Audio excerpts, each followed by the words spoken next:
Bon, donc ce soir, nous devons parler de la foi et de la confiance.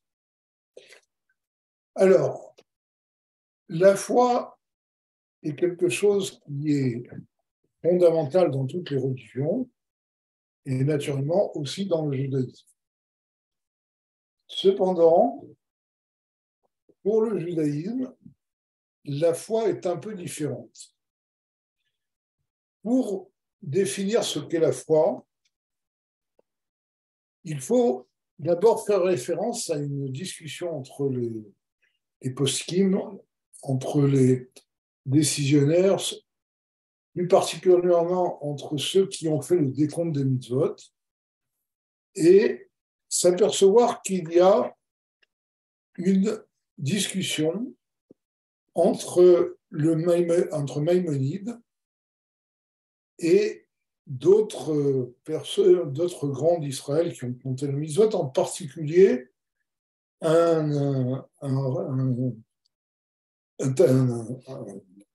Talmid Chacham, un Rav, qui se trouvait au Caire au Xe siècle, qui s'appelle, un que l'on désigne par son livre, lui il s'appelait Rabbi Shimon Kariara, et il a écrit un livre qui s'appelle Les Halachot Gedolot. On le désigne comme le Baal Halachot Gedolot. Quelle est la discussion? Maïmonide tire du verset Anochi Hashem Elokecha Asher Hotzeticha Meretz Mitzrayim, le premier des commandements qui a été prononcé sur Mont Sinaï, qui dit que je suis l'Éternel ton Dieu qui t'a fait sortir d'Égypte. Maïmonide dit, eh bien ce verset, en fait, il a l'air simplement d'être une présentation de Dieu au peuple juif, et le premier commandement. Et quel est le commandement qui est contenu dans ce verset? C'est le commandement de croire en Dieu. Et donc, d'ailleurs, dans son Sefer Mitzvot et même dans le Mishneh Torah, Maïmonide commence toutes les mitzvot par le commandement de croire en Dieu. Il dit que le premier commandement, c'est de croire en Dieu. Le Baal Halachot Gedolot, lui, ne compte pas du tout la foi, le fait de croire en Dieu, comme un commandement. Le Nachmanide a l'air de soutenir le point de vue du Bahag, mais finalement, il conclut qu'il est d'accord avec Maïmonide qu'il y a un commandement de croire en Dieu. Alors, pourquoi, en fait, la question se pose non pas sur le Bahag, mais plutôt sur Maïmonide. En effet, il y a un des maîtres de la Hakira, vous avez entendu parler de la Hakira, c'était une école de grands maîtres du judaïsme qui était en Espagne. C'était des kabbalistes qui ont fait de la kabbale en utilisant un langage un peu philosophique. C'est pour ça que leur école est appelée la Hakira, la recherche. Et donc, ces kabbalistes ont vécu dans l'Empire espagnol et ont quitté l'Espagne, naturellement, à l'expulsion des Juifs d'Espagne en 1492. Et donc, il y a un des grands maîtres de la Hakira qui s'appelait Rabbi Chasdai Crescas, qui était en particulier un mathématicien.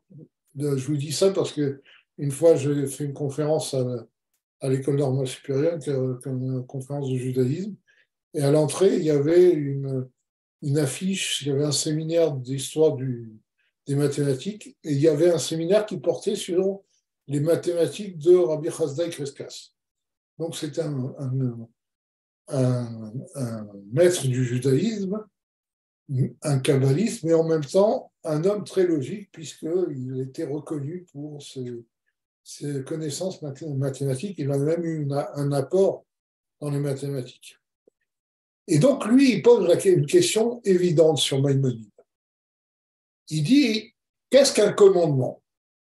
Un commandement, c'est un ordre de Dieu. D'accord? Alors, à partir de cette définition, on a un problème avec le commandement de croire en Dieu.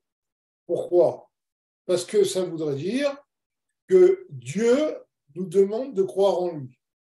Or, pour que l'on accepte cela comme un commandement, il y a un présupposé, il y a un axiome de base qui dit que Dieu existe. Si on ne dit pas que Dieu existe, la notion de commandement ne veut rien dire. D'accord? Donc tout commandement est fondé sur le fait que Dieu existe. On est d'accord? Et donc, comment peut-on dire que Dieu, dont on suppose qu'il existe, nous demande de croire qu'il existe? D'accord? C'est quelque chose, et le Rabbi Chassaï Crescas a des mots très durs sur cette affirmation de Maïmonide, et il dit que ça n'a pas de sens. D'accord? Dire que c'est un commandement de croire en Dieu est quelque chose qui n'a aucun sens. C'est complètement ridicule.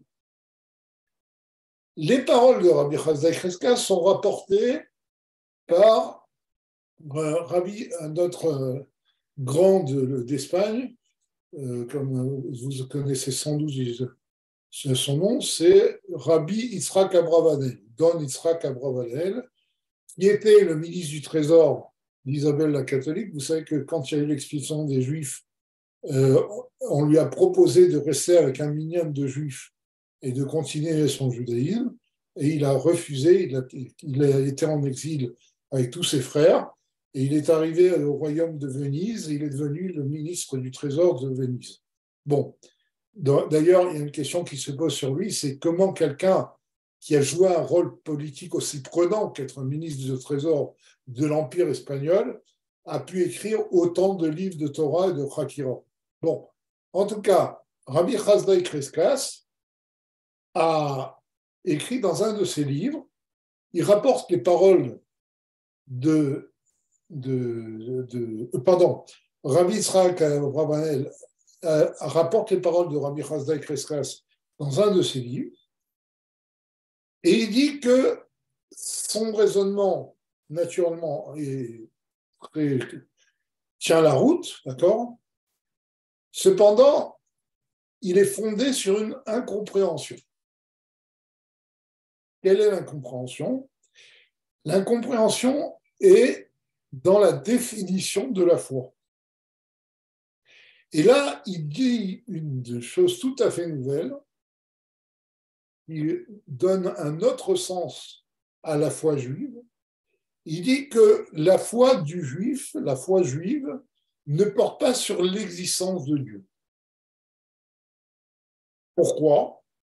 Parce qu'il dit l'existence de Dieu ne relève pas de la foi, c'est une évidence.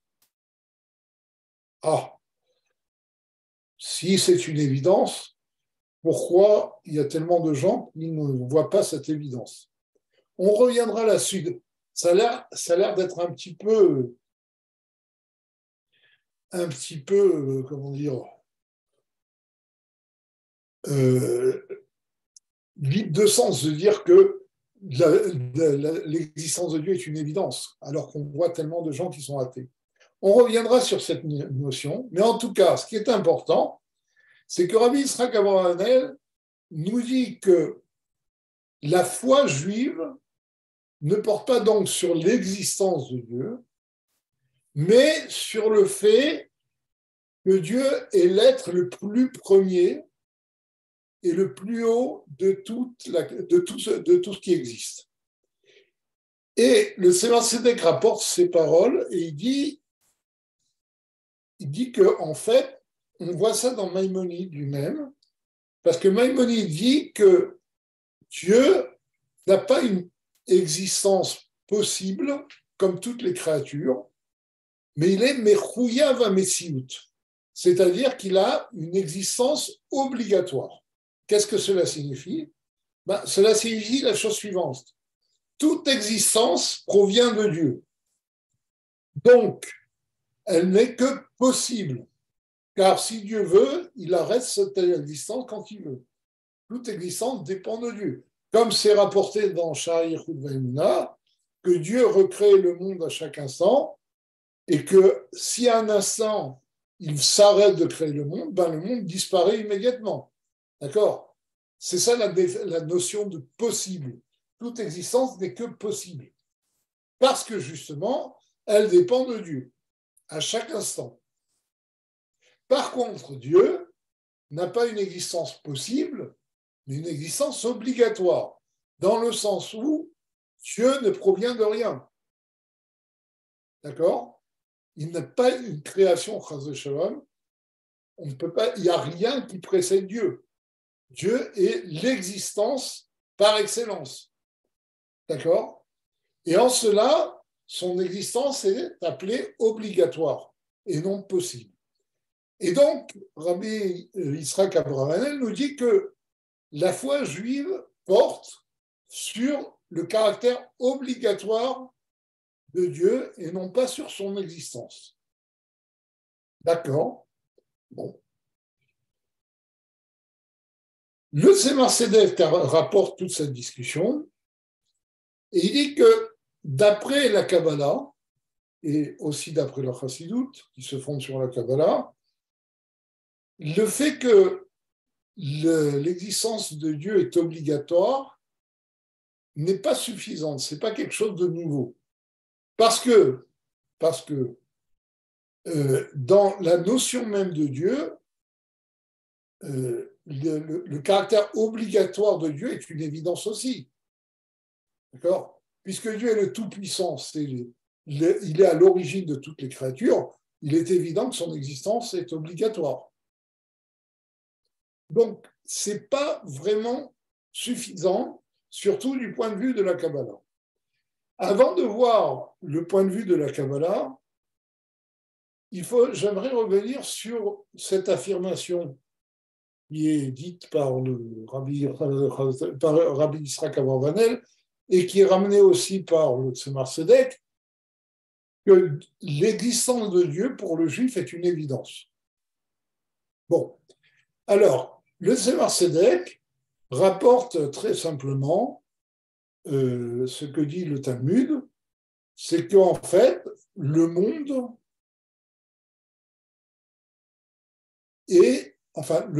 n'existe et ne fonctionne que parce qu'il y a quelque chose qui le fait fonctionner. Et il donne le parallèle, le Talmud fait le parallèle avec un corps. Un corps vit parce qu'il a une âme. D'accord? Si l'âme quitte le corps, eh bien, on voit qu'il devient, comme dit le Tzemar Tzedek, un tas de viande et d'os comparable à de la viande qui serait dans une marmite. Alors, on ne va pas rentrer dans le débat animiste ou pas animiste. Est-ce que l'homme a une âme ou non? Je vais vous donner une définition mathématique de l'âme. C'est la différence entre un homme vivant et un homme qui n'est pas vivant. D'accord? On est d'accord que à ce moment-là, il y a quelque chose qui se passe et qui a quitté l'homme. Et bien, cette chose qui a quitté l'homme, c'est l'âme. D'accord? Donc, il dit de la même façon que l'homme, l'existence de l'homme dépend de son âme, eh bien, l'existence du monde dépend d'une force qui l'a fait exister à chaque instant. Ce point de vue est à rapprocher de la notion de grand horloger des philosophes français du XVIIIe siècle, qui disaient que le monde est comme une horloge et cette horloge a forcément été fabriquée par un artisan. Bon, le rabbi répond dans une lettre à une question qui est posée par des étudiants. Il lui demande si il y a une façon de démontrer l'existence de Dieu pour eux qui sont incroyants, agnostiques, etc. Et le rabbi dit, il remet, si vous voulez, ça c'était la force du rabbi de Lubavitch, c'est de remettre d'une façon moderne les notions du judaïsme, de donner une dimension moderne aux notions du judaïsme. Et alors le rabbi là-bas pose une question très simple. Il dit d'abord, avant de voir s'il y a une façon de prouver l'existence de Dieu, il faut d'abord s'accorder sur la notion de preuve. Comme il dit là-bas, pour l'homme de la rue, une preuve va être simplement ce qu'il voit. Comme l'a dit quelqu'un, je ne crois que ce que je vois. D'accord. Pour un scientifique, une preuve va être quelque chose qui va passer un certain nombre de tests et qui va valider la preuve, la vérité de la chose. D'accord. On a eu, avec notre professeur du Sud, un bel exemple d'antipreuve pendant le Covid. D'accord. Il y a des preuves médicales qui ne sont pas passées sur le médicament. D'accord. Pour un scientifique, une preuve passe par des tests et par des raisonnements. Donc, il faut savoir ce qu'on va admettre comme preuve. Et le rabbi dit, eh bien, on va se mettre sur la science la plus pure. Alors, chaque fois que je dis ça, les gens disent « Ah, les mathématiques ». Non, parce que les mathématiques ne sont pas une science, c'est un jeu de l'esprit. Une science s'applique au monde physique, d'accord? Une science est en train de... une science comprend le monde physique. Les mathématiques, c'est un jeu de l'esprit, d'accord? Donc, la science la plus pure, c'est la physique.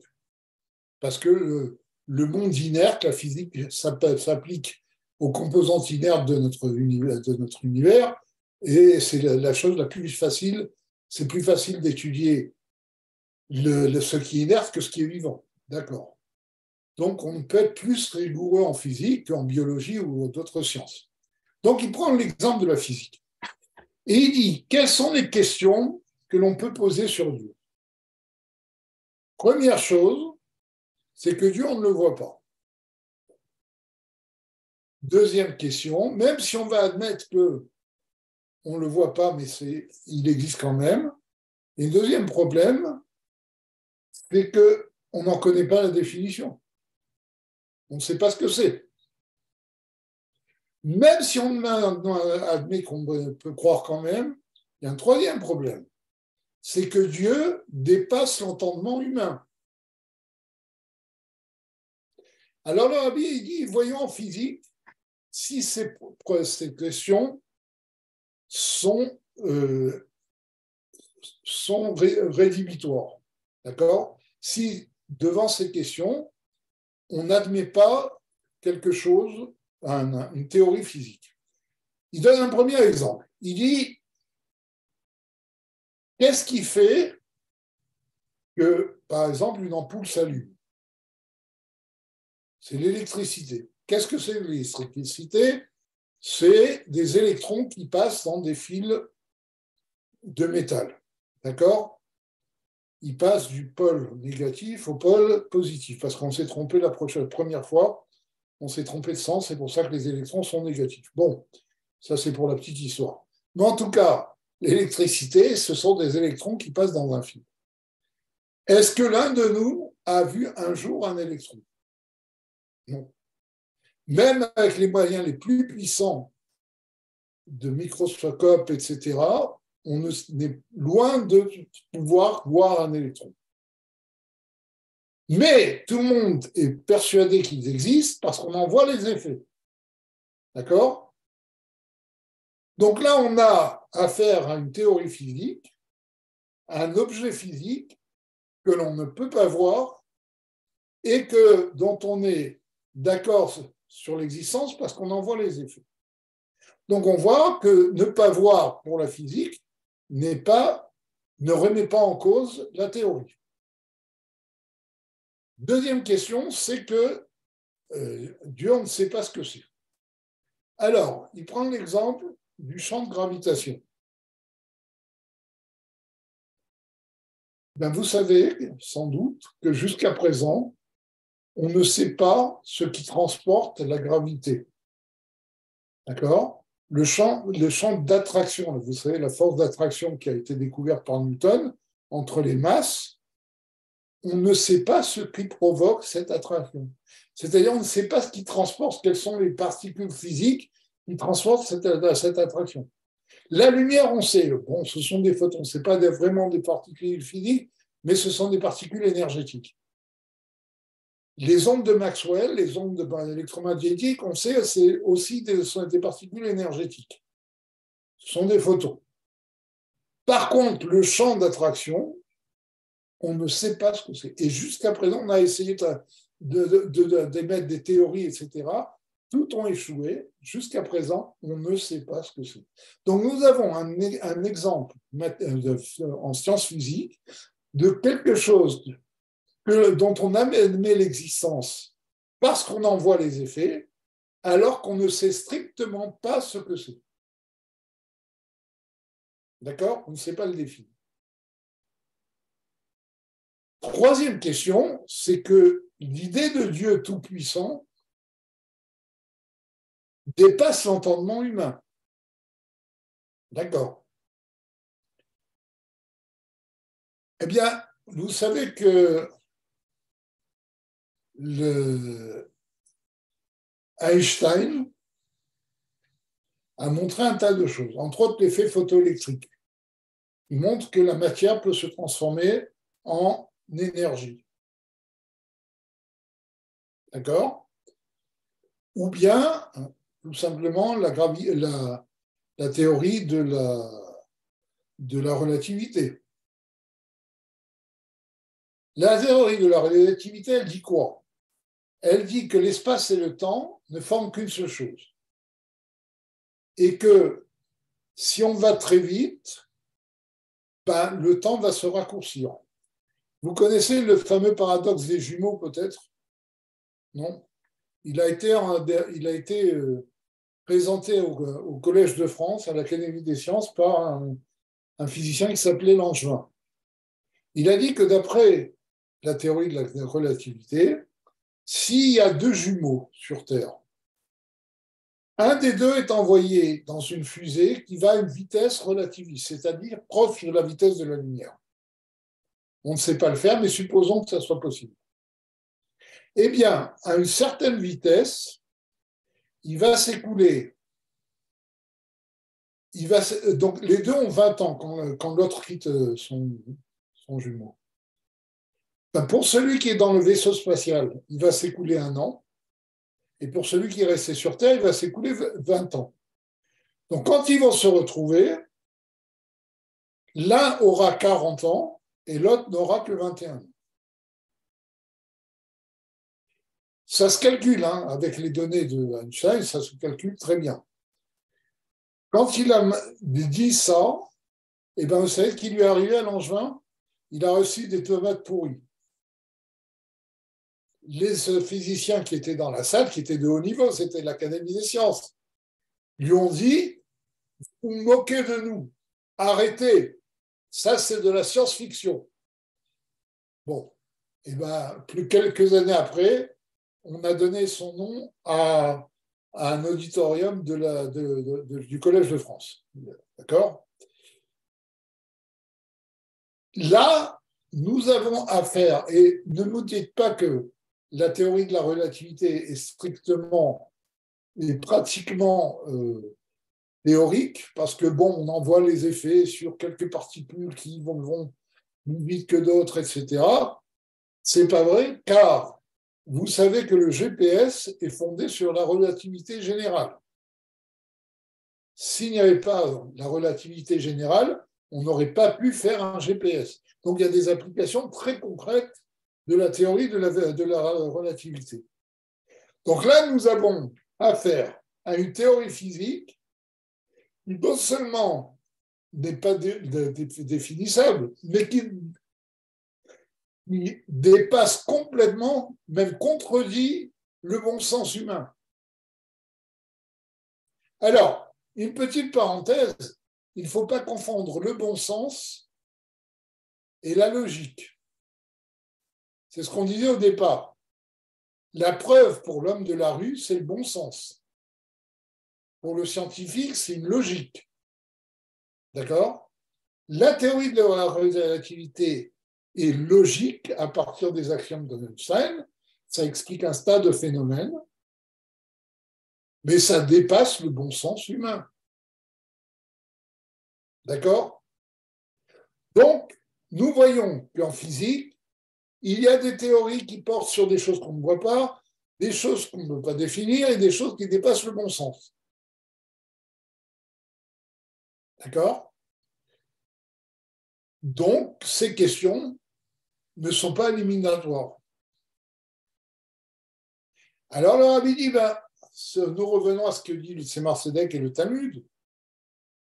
Il dit, si vous entrez dans une usine automatisée, d'accord, avec un niveau d'automatisation très élevé, et avec des milliers de composantes, vous allez dire, celui qui a mis au point cette usine, c'était un génie. D'accord? Eh bien, il dit, regardez, il y a une usine qui est entièrement automatisée et qui comporte des milliards de composantes, des milliards de milliards. C'est notre univers. Notre univers est régi par des lois qui dépassent complètement l'entendement humain et tout fonctionne. Bon, il y a un exemple que j'ai découvert il n'y a pas si longtemps, c'est l'exemple comment dire, bon, laissons tomber, ça va prendre trop de temps. Mais il y a des choses, surtout en physique moderne, qui montrent que tout a été. Vous savez que la Terre est la seule planète habitable. Toutes les autres planètes, maintenant on le sait, toutes les autres planètes du système solaire ne sont pas habitées. Pourquoi? Maintenant, on a des critères qui montrent qu'elles ne sont pas habitées parce qu'elles ne sont pas habitables.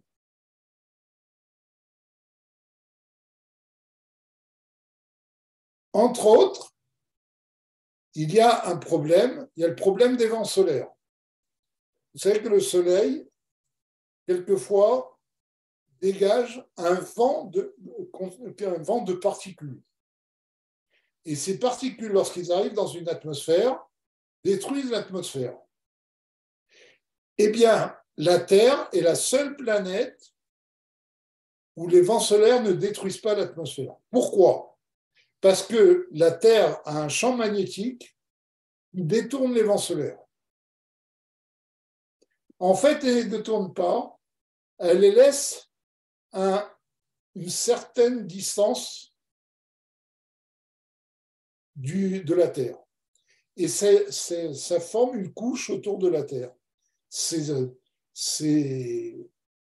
particules qui sont catastrophiques pour l'atmosphère, elles forment une couche autour de la Terre. Ce qui est extraordinaire, c'est que cette couche autour de la Terre arrête des rayons nocifs du Soleil. Et s'ils arrivaient sur Terre, détruiraient tout. Il n'y aurait pas de vie possible. Donc vous voyez que ici, quelque chose qui est négatif, comme les vents solaires, au niveau de la Terre, se transforme non seulement en quelque chose de neutre, mais en quelque chose de positif.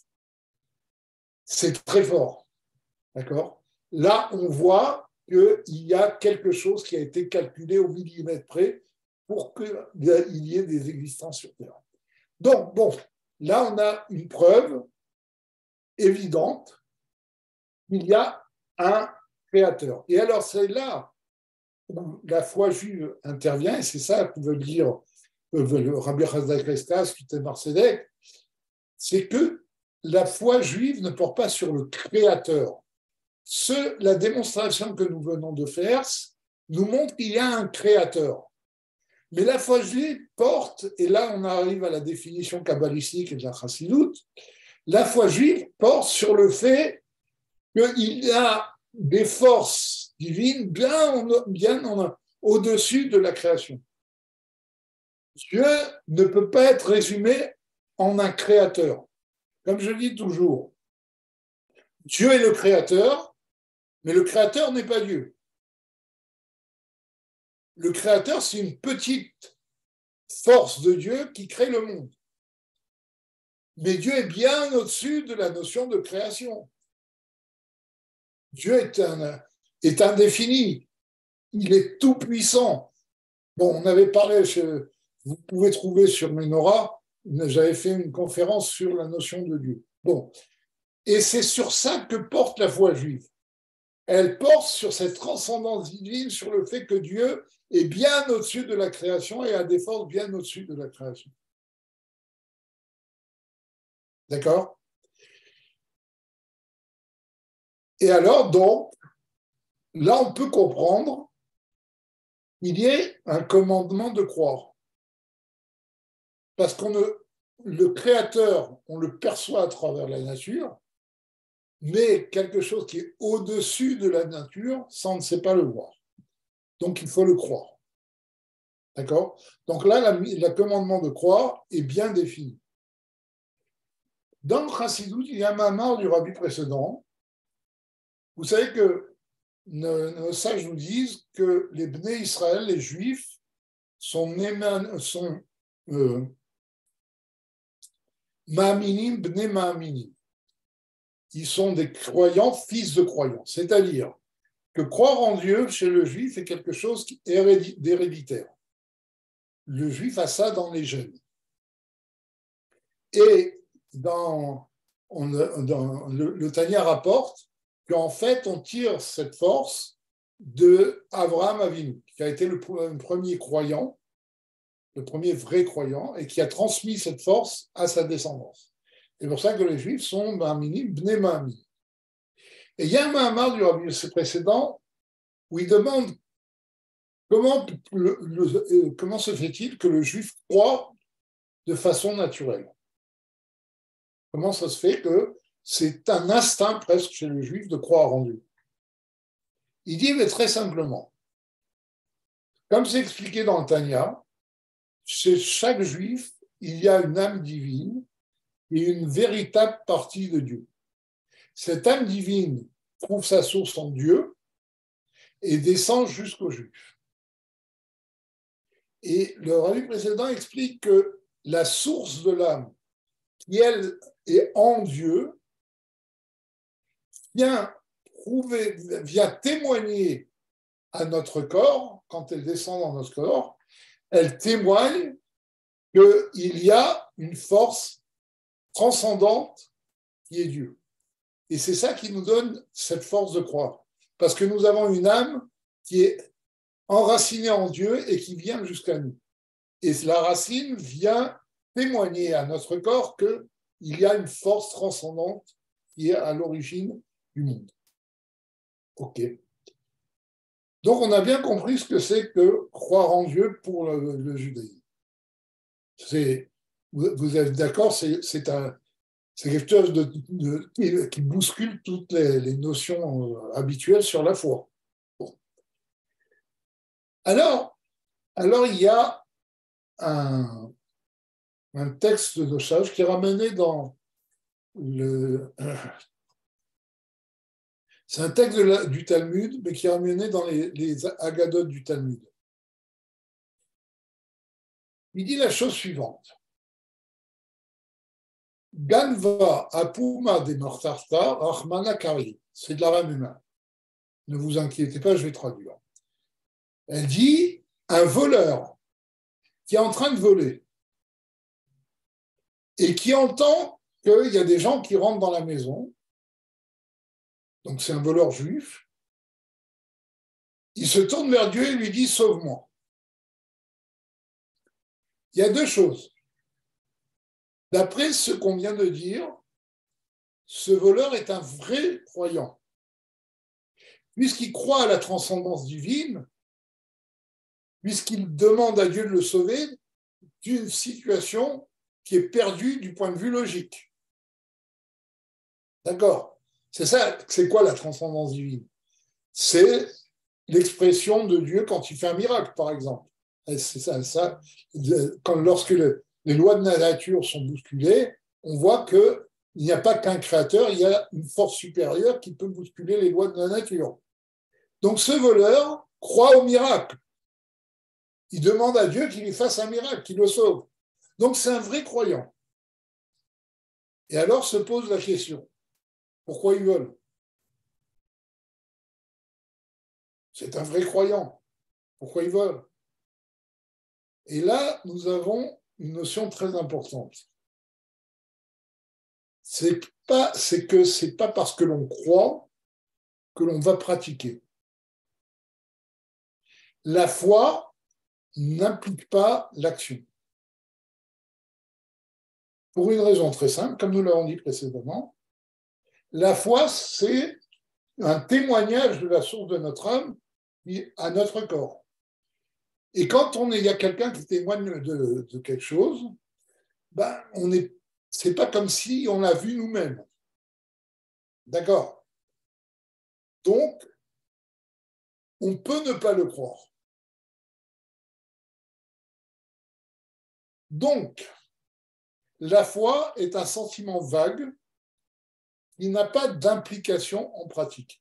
Et vous voyez que contrairement à beaucoup de religions, pour le judaïsme, il ne suffit pas de croire. D'accord?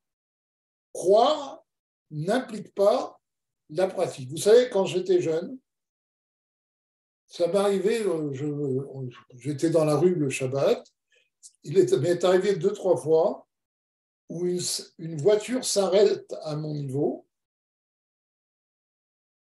une voiture qui s'arrête à mon niveau et qui me dit, monsieur le rabbin, à quelle heure se termine Shabbat? Pourquoi vous me posez cette question? Vous êtes en voiture. Ils me disent oui, mais on ne fume pas. Ce sont de bons juifs croyants. Ils croient en Dieu. Ils font un petit effort pour Dieu. Mais ils ne vont pas jusqu'à ne pas utiliser la voiture. Ils ne fument pas. C'est superflu, mais la voiture, c'est obligatoire. Bon. Donc, là, nous atteignons les limites de la foi.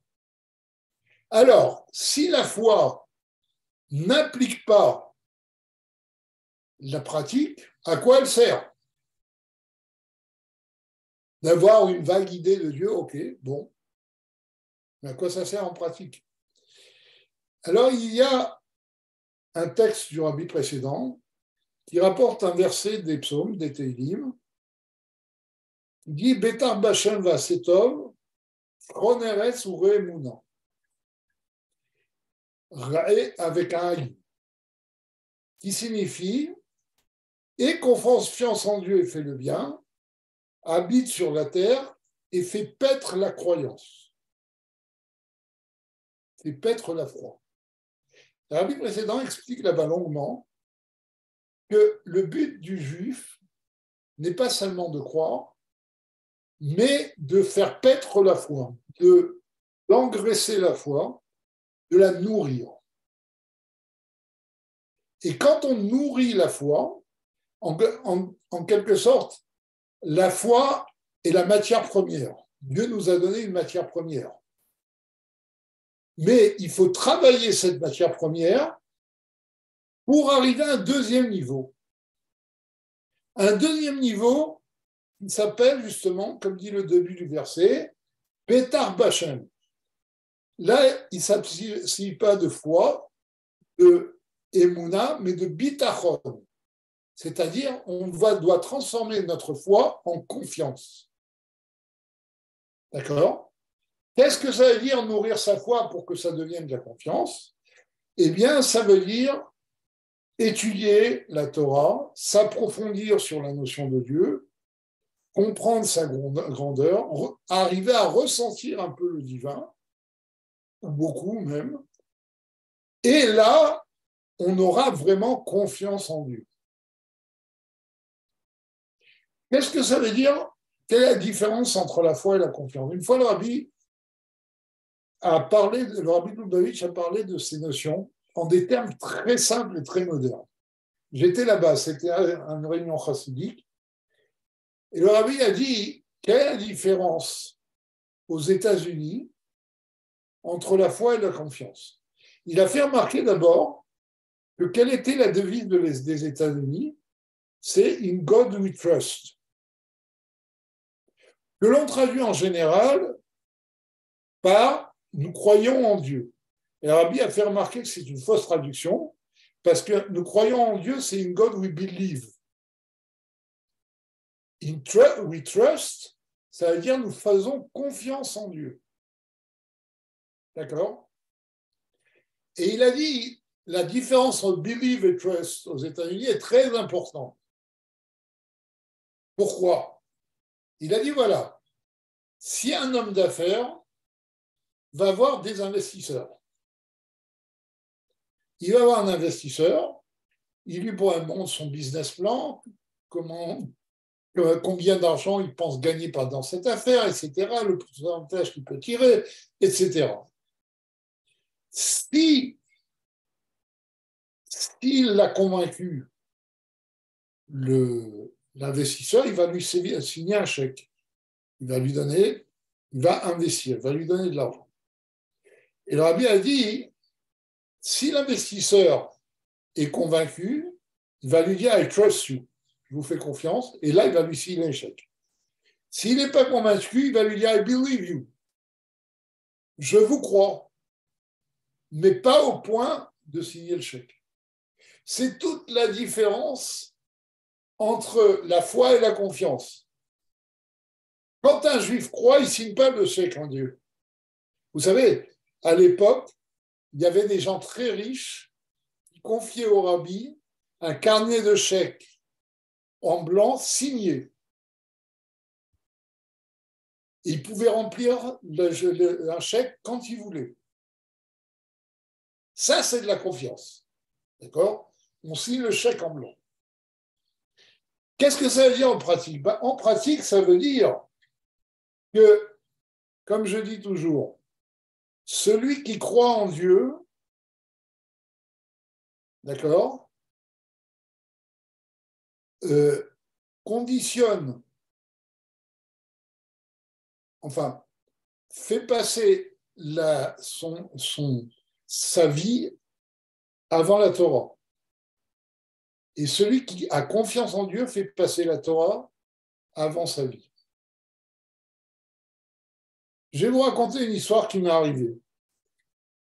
Pendant 20 ans, j'étais rabbin d'une synagogue, pas orthodoxe, une synagogue traditionnelle, et je donnais cours à des jeunes. Et il y avait un jeune là-bas qui faisait des maths. Il avait obtenu à l'époque ce qu'on appelait un DESS de statistique.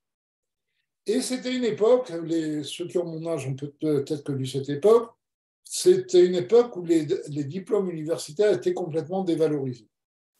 On avait un mal fou à trouver du travail avec un diplôme universitaire. Et donc, lui, il est resté comme ça 6 mois au chômage. Au bout de 6 mois, au mois de juin,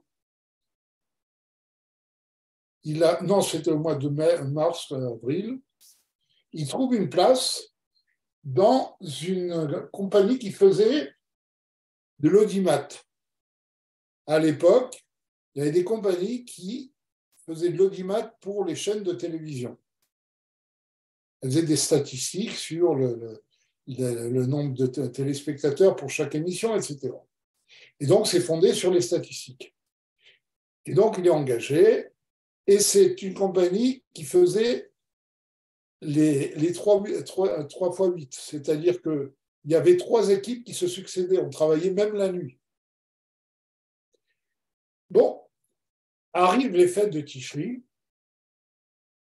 Vous savez, les fêtes de Tishri dévastatrices. C'est-à-dire que Rosh Hashanah, c'était mardi, mercredi,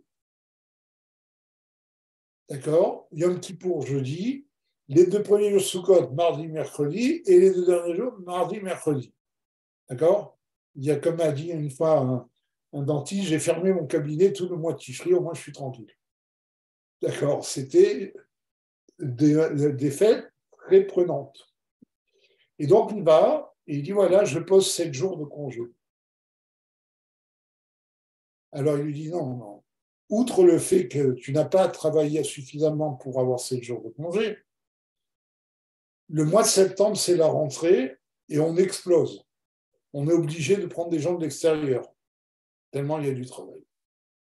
Donc, tu ne peux pas prendre 7 jours de congé en septembre. Alors, il est venu me voir, il m'a raconté, il m'a dit, qu'est-ce que je fais? Alors, comme je sais qu'il ne faut pas contraindre un juif, je lui ai dit, bah, tu prends tes responsabilités. À toi de voir. Bon, je lui ai dit, si tu veux, je te fais une lettre. Il m'a dit, ça ne servira à rien. Arrive le soir de Rosh Hashanah, je le vois à la synagogue, je lui dis alors, il m'a dit, bah, j'ai filé ma démission. Sa mère, qui était tunisienne, mon fils est fou, qu'est-ce que c'est que ça? Regardez, 6 mois sans travail, il démissionne, non, mon Maboul, n'est-ce pas, il est fou, etc. Bon, elle a fait un scandale. Je lui ai dit, écoutez, Dieu va l'aider. Je lui ai dit alors, il m'a dit, ben, on va laisser passer les fêtes et on va chercher du travail. Et ce monsieur-là, ce jeune homme, était un passionné d'informatique et en particulier un passionné d'un nouveau langage qui s'appelait Unix, qui s'est transformé en Linux. C'était un langage de pointe à l'époque, c'était un langage de gestion du système. Et c'était un as en Linux, il connaissait tous les recoins du langage. Après les fêtes, il cherche dans un journal des propositions et il voit « Demandons formateur Unix et Linux pour nos emplois ». Il va, il se présente, on lui fait passer des tests, il voit qu'il domine la situation, on l'engage avec 30% de plus de salaire. Ça, c'est la confiance en Dieu. Dans une période de crise où les gens sont au chômage, pour les fêtes juives, donner sa démission à un poste qu'on a obtenu, il faut avoir une véritable confiance en Dieu. Quelqu'un qui croit en Dieu ne l'aurait pas fait. D'accord?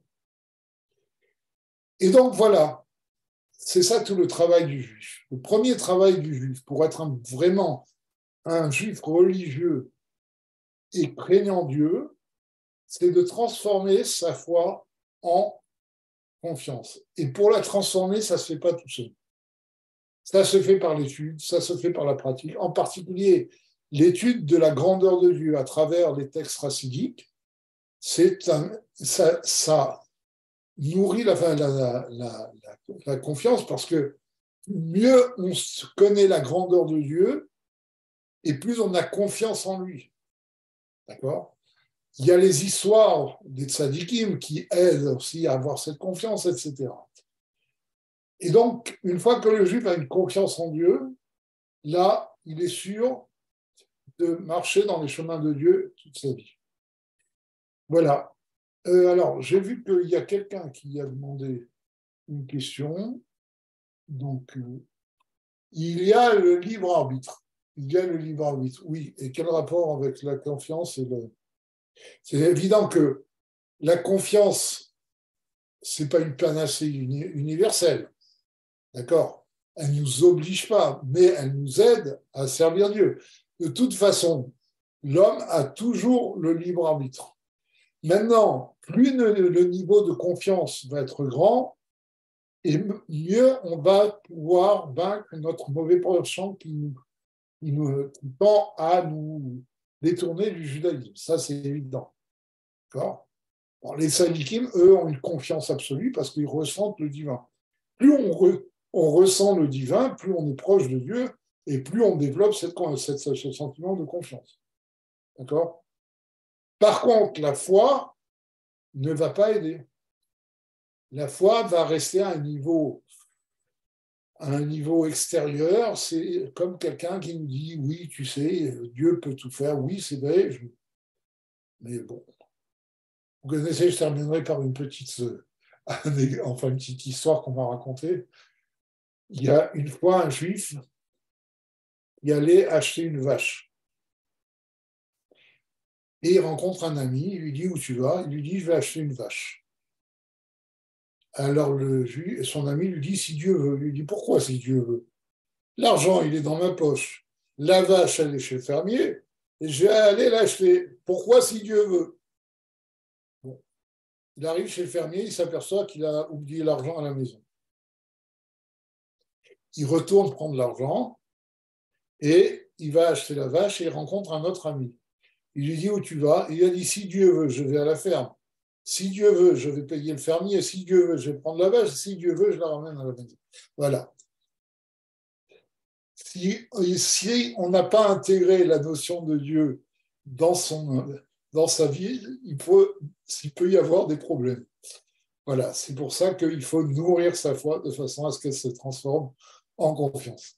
Il ne me reste plus qu'à... Vous savez que dans le Nusach Chabad, le mercredi, quand on dit le psaume du mercredi, on continue avec les premiers versets de l'Echun Eranena qui sont le psaume d'après.